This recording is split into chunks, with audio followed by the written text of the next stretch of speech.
Bonjour tout le monde, ici Stéphane Boutin, coach de performance. J'espère que vous allez bien. Alors aujourd'hui, c'est la vidéo numéro 23 de la série Perform 5.0 et nous allons aborder le sujet que tout coach, à un moment donné ou à un autre dans sa clientèle, va être confronté comme besoin d'assister le client. C'est celui du syndrome de l'imposteur. OK? Il existe une panoplie d'informations sur le web concernant le syndrome de l'imposteur et c'est tout à fait raisonnable qu'il y en ait autant parce que c'est beaucoup plus que la moitié de la population qui vit ce syndrome d'imposture-là. OK? Et lorsqu'on est coach de performance et la performance amène le succès, bien évidemment, le syndrome de l'imposteur, vous allez l'avoir à un moment donné ou à un autre dans votre clientèle. Moi, dès la première année que j'ai commencé mon service, j'ai eu le quatrième client que j'ai eu, ça a été le syndrome de l'imposteur. Il fallait que je l'aide à ce niveau-là. OK? D'abord, on va définir c'est quoi le syndrome de l'imposteur. Juste pour les besoins de la vidéo, parce que si vous voulez avoir une définition, vous allez sur le web, puis vous allez en avoir. OK. En fait, le syndrome de l'imposteur, c'est lorsqu'un individu vit de l'anxiété. OK. C'est un peu un mélange d'anxiété et de manque de confiance en soi qui l'amène à nier le succès qu'il a. Et il se croit imposteur de ce succès-là. En d'autres mots, qu'il ne le mérite pas. Et il vit ça. Donc, c'est un syndrome parce que ça crée un malaise important. Lorsqu'on parle d'anxiété, lorsqu'on parle d'un manque d'estime de soi, ou plus précisément un manque de confiance en soi, on attaque le mindset. Okay? Et c'est d'ailleurs pour ça qu'aujourd'hui j'en parle, parce que le syndrome de l'imposteur, c'est courant, c'est reconnu, et ça amène des problèmes à un moment donné si le malaise n'est pas endigué. D'abord, on va parler de quel type de mindset que ça prend pour avoir un syndrome de l'imposteur. Ça prend un mindset négatif, même chez quelqu'un qui a un mindset positif. Là, je vais m'expliquer parce que c'est pas clair. Là. Un mindset, c'est pas stable. Okay? Ça varie, ça a des fluctuations, comme le biorhythme. Okay? Donc, quelqu'un qui a un mindset positif la plupart du temps peut être aux prises avec un syndrome de l'imposteur.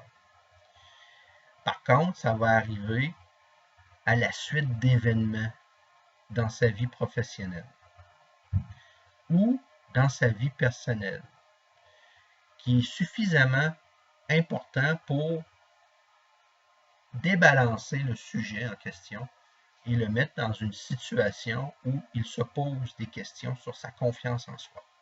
Alors, des événements comme la perte de sa conjointe, la perte d'un poste important au sein d'une institution ou d'une grande entreprise, la faillite d'une entreprise. Je parle ici pour un PDG, là, le fondateur d'une entreprise. Ce sont c'est des exemples que je donne, mais ce sont des événements, même pour quelqu'un qui a un mindset positif, qui peut être suffisamment important pour les déstabiliser et les emmener à douter d'eux-mêmes. Et ça peut aller jusqu'à nier le succès passé qu'ils ont eu à cause qu'ils ont vécu une perte actuellement. Donc, le syndrome de l'imposteur, ça peut frapper tout le monde. Mais, lorsque vous développez le syndrome en question, vous êtes dans un mindset négatif. Un mindset positif ne peut pas développer un syndrome de l'imposteur. Ça, c'est bien important de comprendre ça. Donc, comprenons que quelqu'un qui a un mindset positif, règle générale, peut être comme le mindset négatif, règle générale, développer le syndrome de l'imposteur. Mais lorsque le syndrome de l'imposteur se développe chez un sujet en particulier, à ce moment-là, il est dans un mindset négatif parce que son mindset positif n'est pas en vie, n'est pas fonctionnel, pourrait-on dire. Donc, c'est un mélange d'anxiété et d'un manque de confiance en soi. Et moi, souvent, ce que je fais, je discute avec la personne et je ramène les bases du programme, le Focus Gym 5.0, même si le client qui est devant moi n'a pas acheté le programme. Le premier mois du programme de Focus Gym 5.0 porte sur les 4 accords Toltec qui sont à lire, les 4 accords Toltec. Si vous voulez lire le livre au complet, vous le faites. Je ne l'exige pas dans le programme, mais par contre, on travaille avec les 4 accords Toltec. Et là, on revient à la base des 4 accords Toltec pour comprendre le syndrome de l'imposteur. On aurait tendance à dire qu'il y a un problème avec la parole impeccable. En fait, non, c'est pas le problème. C'est pas le problème qui se pose pour la personne qui est dans le mindset négatif. C'est un défi que l'on doit relever et qui relève des 3e et 4e accords Toltec. Okay? Le premier accord Toltec, le premier accord Toltec, oui, c'est la parole impeccable. Le deuxième accord Toltec, ne pas faire de suppositions. Mais le 3e et 4e accord Toltec, et c'est là qu'est le nœud, j'ose dire cordien, qui permet le développement du syndrome de l'imposteur. 3e et 4e. Le 3e, c'est ne prendre rien de personnel. Et le 4e, faire de son mieux. Et c'est ça qui vient construire le syndrome. Parce que le 3e accord Toltec, de toute évidence, n'est pas respecté. La personne mine son estime de soi en prenant des événements de façon personnelle. Donc, pas besoin de faire de suppositions. Les événements, si elles sont gérées émotivement d'une façon négative, vous allez prendre les choses personnelles. Quatrièmement, faire toujours de son mieux, ça veut dire que depuis longtemps, vous avez relâché avant que le syndrome apparaisse et que vous avez cessé de faire de votre mieux. C'est juste que vous vous mentez à vous-même. Okay? Mon explication déplaît, j'en conviens, mais c'est la bonne explication. Et là, ce qui nous amène aussi à voir l'ampleur du syndrome de l'imposteur dans la population, c'est la notion de duperie. Alors, la notion de duperie, c'est-à-dire la notion d'imposture, c'est pour ça d'ailleurs que quand j'ai commencé la série Perform 5.0, je fais un aparté puis je vais revenir à la notion de duperie, c'est pour ça que quand j'ai développé la série Perform 2.0, j'ai parlé que le mindset positif, c'est la posture du mindset. C'est-à-dire qu'un mindset devrait être dans une posture qui est la bonne posture. On n'a même pas besoin de mettre l'adjectif bonne en avant du mot posture. La posture du mindset égale mindset positif. Donc, quand vous n'êtes pas dans une bonne posture ou dans la posture du mindset, vous êtes dans l'imposture. Et j'ai toujours fait référence également à la loi de Pareto. 20% des causes expliquent 80% des résultats. J'ai imagé en disant que 20% des gens ont un mindset positif et 80% des gens ont un mindset négatif. C'est un peu le même ratio d'ailleurs pour le syndrome de l'imposteur. Pas exactement pareil, mais c'est un peu le même ratio. C'est tout simplement que un mindset qui n'est pas en posture va ouvrir la voie au syndrome de l'imposteur. Donc, vous allez commencer à nier vos succès parce que vous n'allez pas vous les attribuer. Pour toutes sortes de raisons. Okay. Donc, la notion de duperie, et là je reviens à la notion de duperie, a une place centrale dans le syndrome de l'imposteur. À tort, vous vous attribuez des échecs et vous rejetez le succès que vous avez parce que vous ne pouvez pas vous mériter ce succès-là. C'est un peu ça la mécanique du syndrome de l'imposteur, c'est qu'il y a un succès, votre entreprise fonctionne, puis là, à un moment donné, vous dites, ça ne peut pas venir de moi. Puis là, ça crée de l'anxiété, ça crée une baisse d'estime de soi. Mais quand ça arrive, c'est parce que déjà vous vous êtes dupé vous-même. Et c'est pas aussi simple que ça de régler le syndrome de l'imposteur pour les gens qui en ont souffert. Ben oui, même si vous avez 30 employés, le succès vous revient à vous si votre entreprise existe. En collaboration avec les employés, bien sûr. On parle de partager un succès. Mais de vous exclure d'un succès, si vous regardez ça froidement, ça n'a pas de sens plus que vous y êtes. Mais quand vous êtes dans le syndrome de l'imposteur, vous ne vivez pas cet état de fait. Vous vivez dans les impressions. Comme je disais précédemment, le syndrome de l'imposteur vient d'un relâchement des 3e et 4e accords toltèques. Vous avez cessé déjà avant. Pendant que vous avez du succès, déjà dans la mécanique, vous avez déjà cessé ou relâché certains accords, notamment le 3e et 4e. Mais c'est pas conscient, ça. C'est insidieux. Puis des schémas mentaux négatifs se sont installés. Pourquoi ça se fait? Pour toutes sortes de raisons. On vit en société, la médiatisation des événements, les conflits tous les jours qu'un entrepreneur doit relever et régler, tous ces défis-là, les obstacles, ça peut emmener à un moment donné une corrosion du mindset positif. J'aime bien cette expression-là. Une corrosion du mindset positif. Une espèce de rouille qui apparaît sur votre mindset positif, comme si votre mindset, depuis un certain temps, avait vieilli. Une croyance limitante. Alors, on est des impressions et vous finissez par le croire. Vous finissez par croire que le succès que vous avez, vous ne le méritez pas, ça ne vient pas de vous. C'est faux. C'est faux.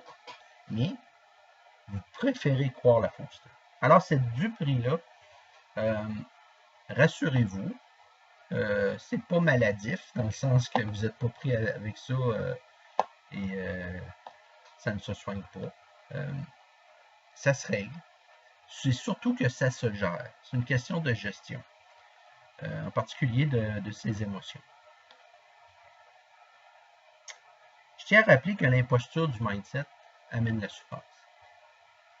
Que la posture du mindset gère la souffrance.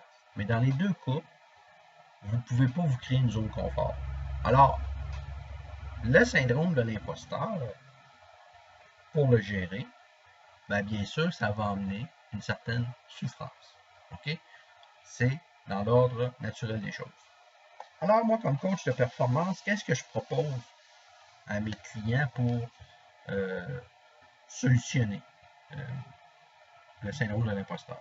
D'abord, la meilleure solution, c'est d'acheter le programme, le Focus Gym 5.0, 350$ plus taxes. J'essaie de jumeler la personne à un groupe de 4 autres motivés qui n'ont pas nécessairement un syndrome de l'imposteur à corriger, mais les 4 ont le même point en commun, ils désirent s'améliorer. Donc, ce programme-là, moi je suis le 5e membre du groupe parce que je suis le coach. Pendant 1 an, je vais vous suivre et je vais vous coacher, peu importe vos sphères d'activité. Mais c'est vraiment la meilleure solution pour éradiquer le syndrome de l'imposteur. Vraiment, je le conseille. Autrement, je vous propose 2 autres pistes de réflexion. OK? Si vous voulez le faire par vous-même, vous pouvez le faire. Ce que j'appelle les cartes heuristiques ou le mind mapping, c'est très très connu dans le monde du développement personnel. Vous pouvez vous faire un espèce de mind mapping, mais de vos tableaux, faire un tableau de vos réussites. OK? Puis là, vous allez voir que votre esprit ne voudra pas s'attribuer des réussites. Parce que vous allez avoir de la difficulté à faire le tableau. Puis c'est normal. OK? Je tiens à dire, c'est normal. Mais vous devez faire l'effort. Donc, 4e accord Toltec, faire toujours de son mieux. Vous devez faire l'effort de réhabiliter le lien que vous aviez entre vous et le succès. OK? Et donc, mentir à votre mindset négatif afin que la vérité du mindset positif émerge. Donc, si vous avez connu un succès dans un domaine, c'est vous qui l'avez connu. OK? Puis là, de ne pas écouter votre mindset négatif qui va vous dire, ben, t'es sûr que c'est toi? Tu sais, un tel et un tel, ils ont fait beaucoup pour que tu réussisses. C'est votre succès, c'est votre entreprise. Vous l'inscrivez dans le tableau. OK? Donc, ça, c'est une piste de réflexion, le mind mapping. L'autre piste de réflexion, c'est de réapprendre à dédramatiser les échecs. Là, c'est paradoxal parce que on est dans un contexte de syndrome de l'imposteur où la personne refuse de s'accréditer un succès. Donc, c'est pas un échec, c'est un succès. Mais en fait, ça cache une dramatisation d'échecs passés. La vaste majorité des gens qui ont réussi en affaires, en principe, ont échoué avant.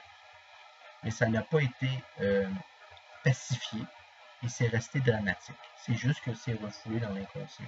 Donc, à ce moment-là, réapprendre à dédramatiser les échecs et les déceptions au courant de cette journée, de ces semaines, de ces mois.